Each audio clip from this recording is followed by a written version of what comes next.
Bismillahir Rahmanir Rahim. In the name of God, the Compassionate, the Merciful.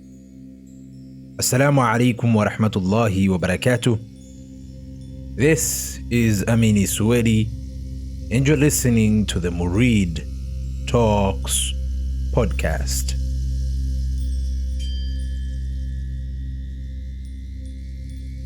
Welcome back to another solo episode of the podcast. And today we'd be discussing on the concept of being and consciousness. Oftentimes in our podcast, we've discussed the ontological aspect of metaphysics. This is being, core being, as related to the ultimate reality. And I've found this to be the case in most world philosophies and traditions as well. The other aspect, which is less discussed, is that of consciousness and its implications.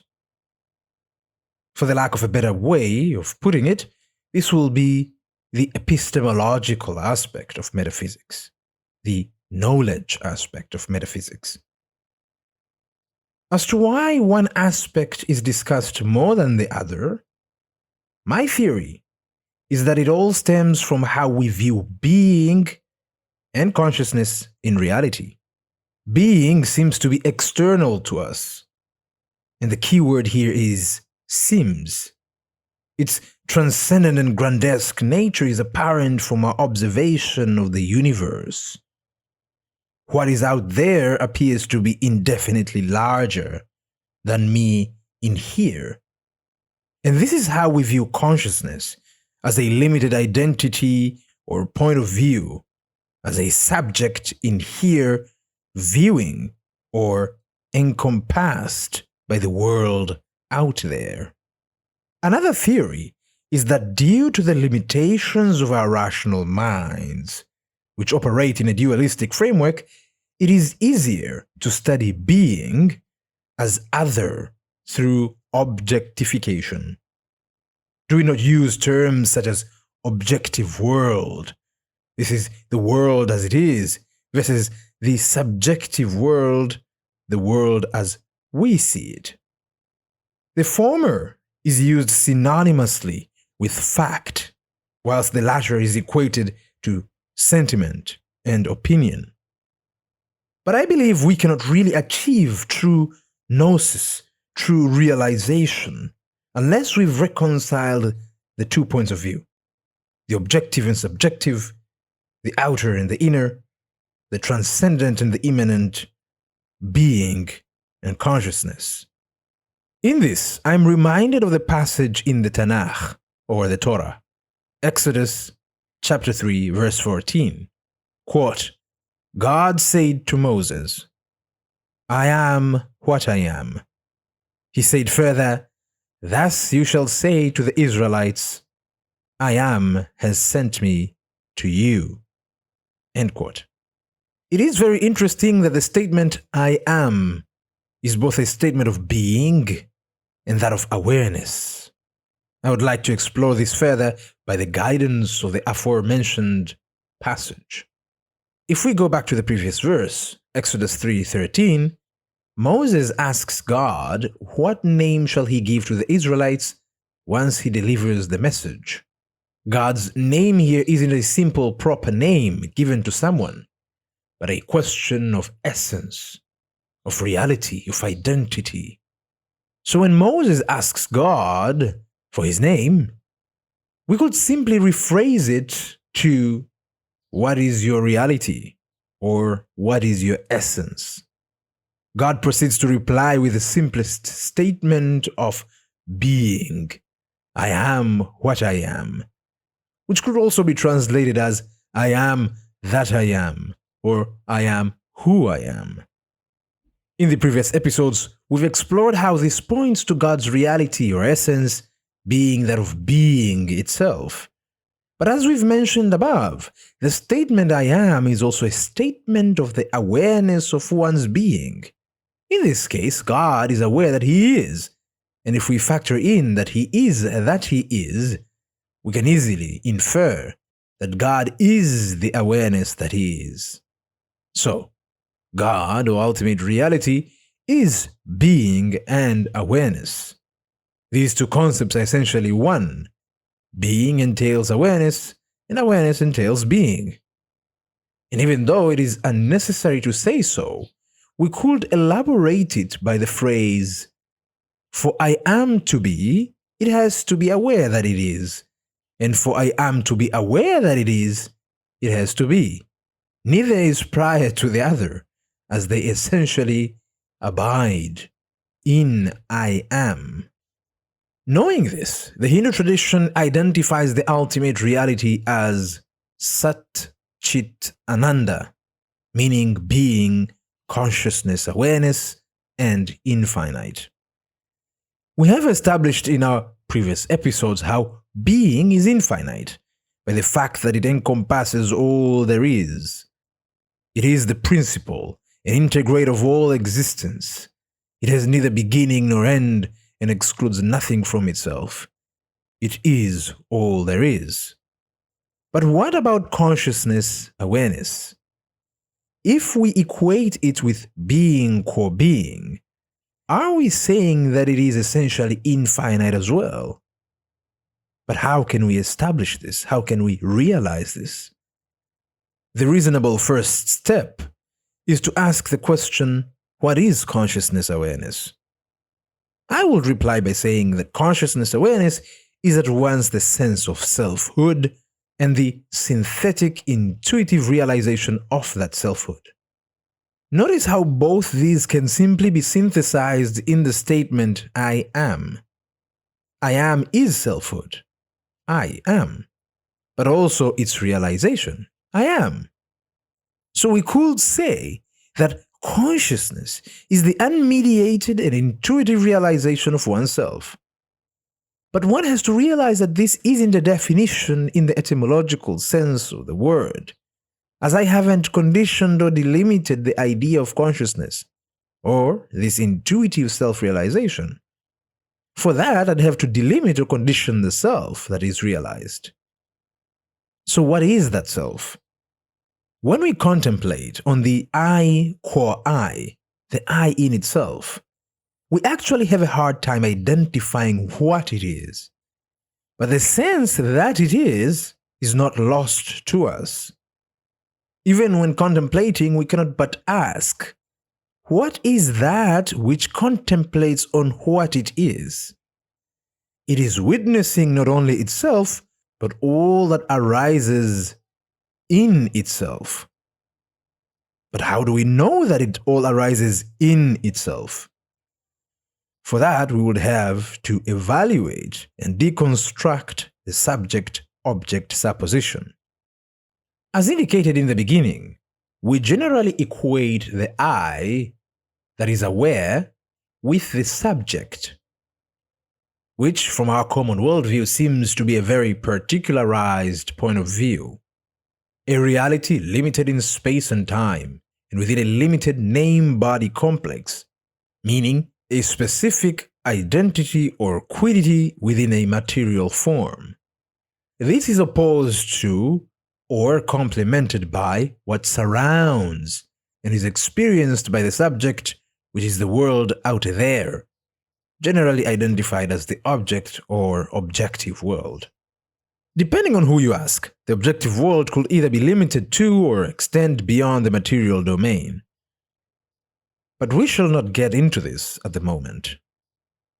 What is important here is the supposed subject-object distinction. In short, we identify ourselves with a particular mind-body complex, specifically that of the human form, and it is this form, through our senses, that makes contact with the objective world. But I've learned to challenge this assumption, which it truly is an assumption. Why is myself, or the self, limited to the human identity? What in reality leads me to that conclusion? The simplest solution that comes to my mind is 1. My senses, 2. My localized psyche, which leads to 3. The illusion of control.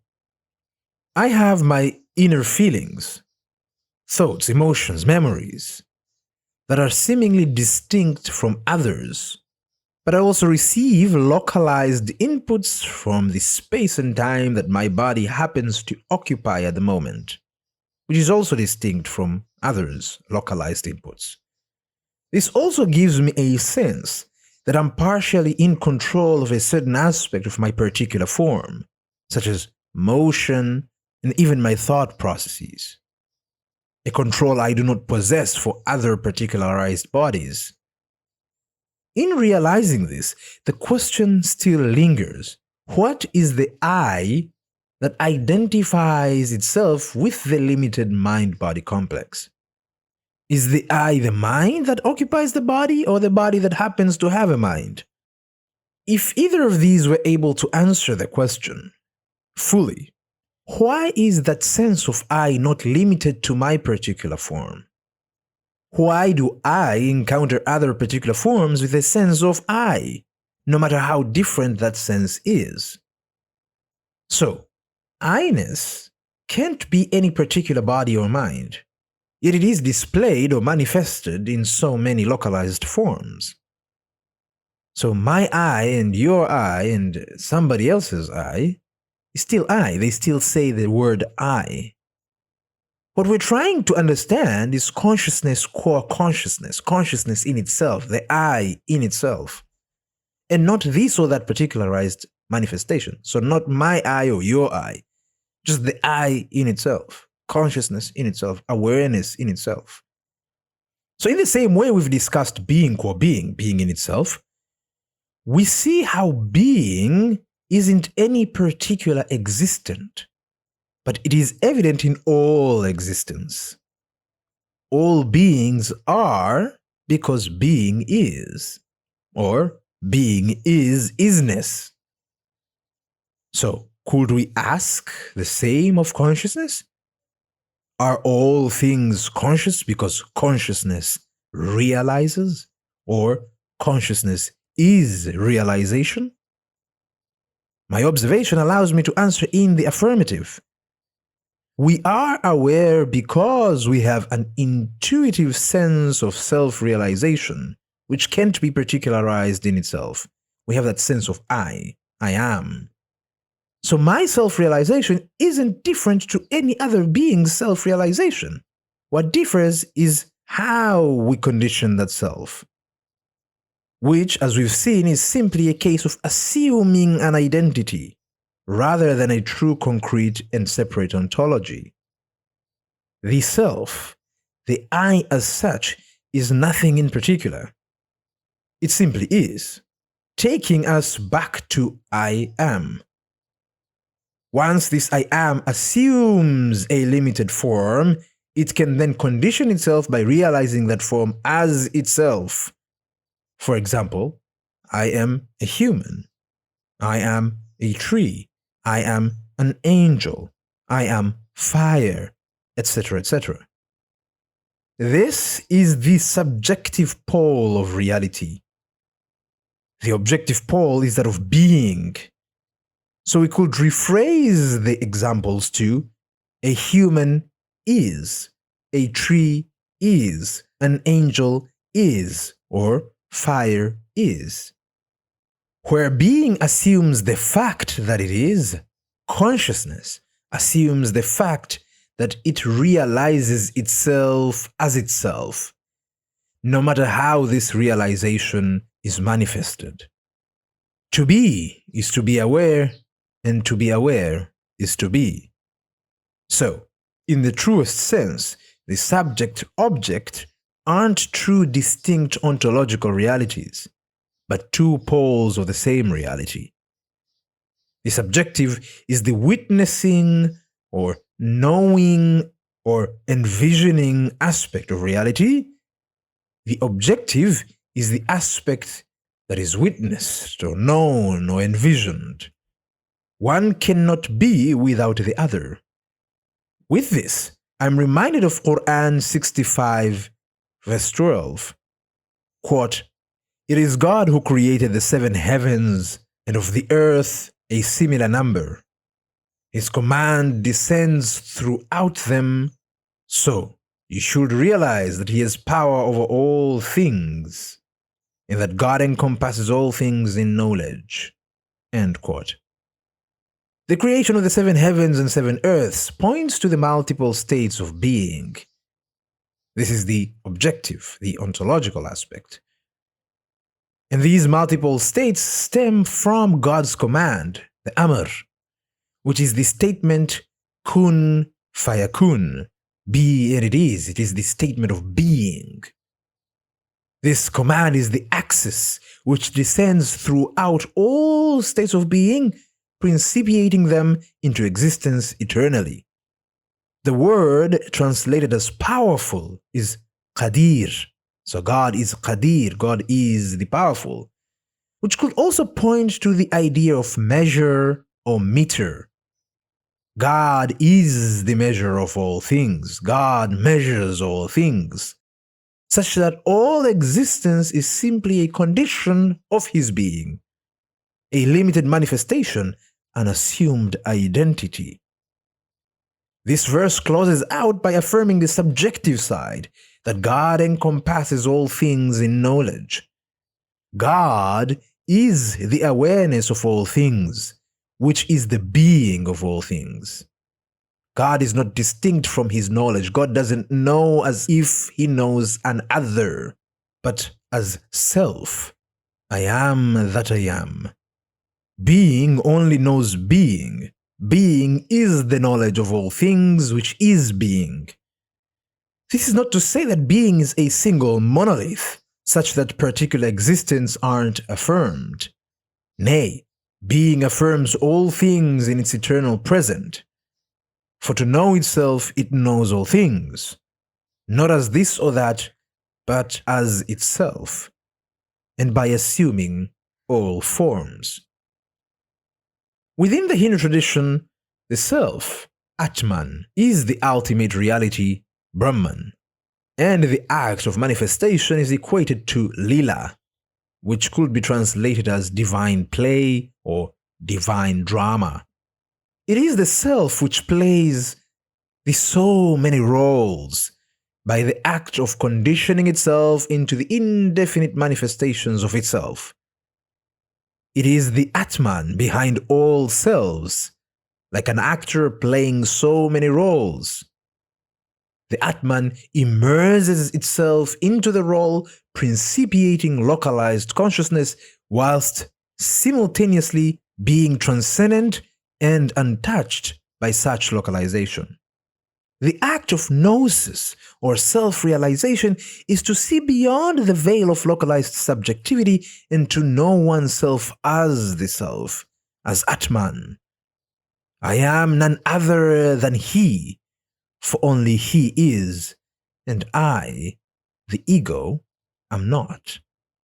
And the ego here is the localized subject, and not the subject per excellence, the self per excellence, the I qua I. But the ego is still a reflection, a manifestation of that I qua I. The Quran also identifies this worldly life as a game, and God as one who is the best in mockery. وَمَكَرُوا وَمَكْرَ اللَّهِ وَاللَّهُ خَيْرُ الْمَاكِرِينَ. They mock and God mocks. Surely God is the greatest of mockers. The whole of creation is a pretense of the infinite, assuming finitude and limitation to realize the fullness of its being, without, once again, being at all affected by such assumption. So God is realizing His Ananda, His unending reality, by assuming all forms, by assuming all localizations, all reflections. And it is upon this realization that one is truly liberated, when one realizes that the true reality, the true I, the true consciousness is the consciousness of all consciousnesses. It is the awareness of the I am. As Lao Tzu says in the Tao Te Ching, quote, "The Tao abides in non-action, yet nothing is left undone. If kings and lords observed this, the 10,000 things will develop naturally. If they still desired to act, they would return to the simplicity of formless substance. Without form, there is no desire. Without desire, there is tranquility, and in this way, all things would be at peace. End quote. Non-action is the state of being and consciousness. They do not do, they simply are. And by virtue of that, the 10,000 things, this is all of creation or manifestation, is realized. This exploration has only scratched the scratch of a scratch of the surface. And I'd love to end our episode with a quote from Meister Eckhart, which says, "The eye through which I see God is the same eye through which God sees me. My eye and God's eye are one eye, one seeing, one knowing, one love." End quote. I pray for the strength and resolve to continue in this exploration so we can all benefit in it. Until next time, I bid you farewell and a lovely day. Assalamu alaikum wa rahmatullahi wa barakatuh.